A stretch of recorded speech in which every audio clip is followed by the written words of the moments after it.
This is the summary created from the video. Lecture 54 Sustainable Cloud Computing I.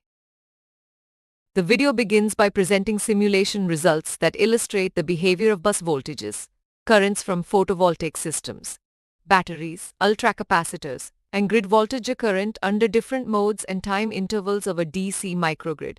highlighting the grid status, peak period identification challenges, and control strategies to manage devices. It then delves into the hardware implementation and integration aspect, showcasing the operation of 100V and 48V DC microgrids with autonomous characteristics, exploring the impact on the national grid during peak and off-peak conditions, and discussing the integration with the national grid, IIT Roorkee distribution system, and modeling techniques, supported by power hardware in loop experiments for real-time microgrid studies. A case study on coordinated voltage control is presented, where the DC microgrid is integrated with the IEEE grid for controlled voltage,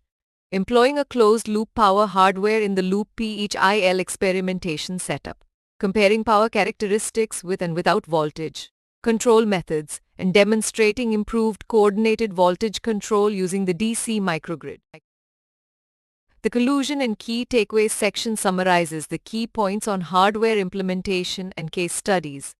highlighting the integration with the national grid and campus distribution system, exploring the impact of numerous microgrids on the national grid load, and emphasizing the autonomous smart grid operation in isolated mode and real-time studies.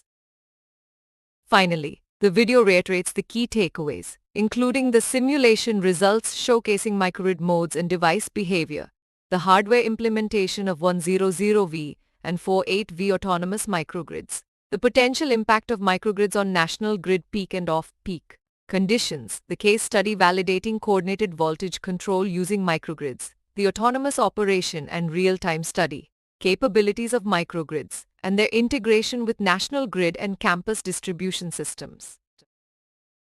Please stay tuned for more summary videos.